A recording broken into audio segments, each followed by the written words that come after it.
I figured I'd show you my fancy car. All gurus and consultants and stuff like that have fancy cars, right? So I'll show you mine. You ready? Okay, here it is. This is my fancy car, the Bugatti Chiron. Pretty cool, right? Of course, this is a Lego Technic model, and Lego is the center of today's story.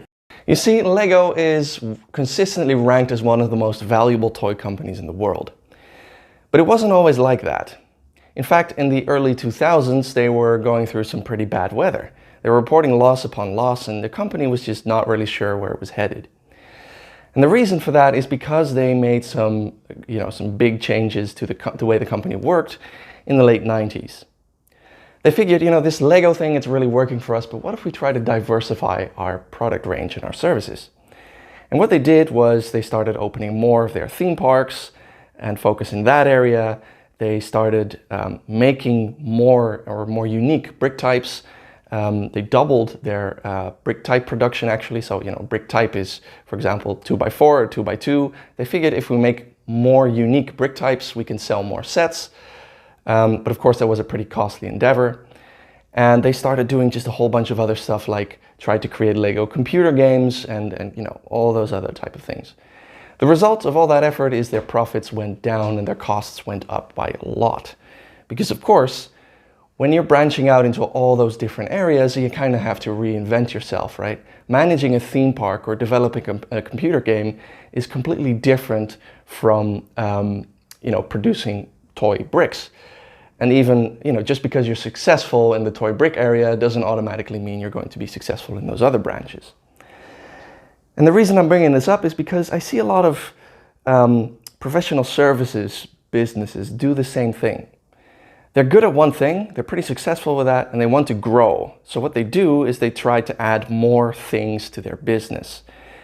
Let's take, professional marketing agencies again as an example, just because I think they're a really good one.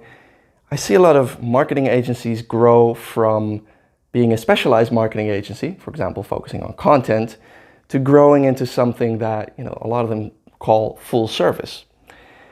So they'll bolt on, let's say, if they start with content marketing, they'll also start doing social media marketing, paid advertising, SEO, website development. And before you know it, you've got this whole laundry list of services that the company is providing.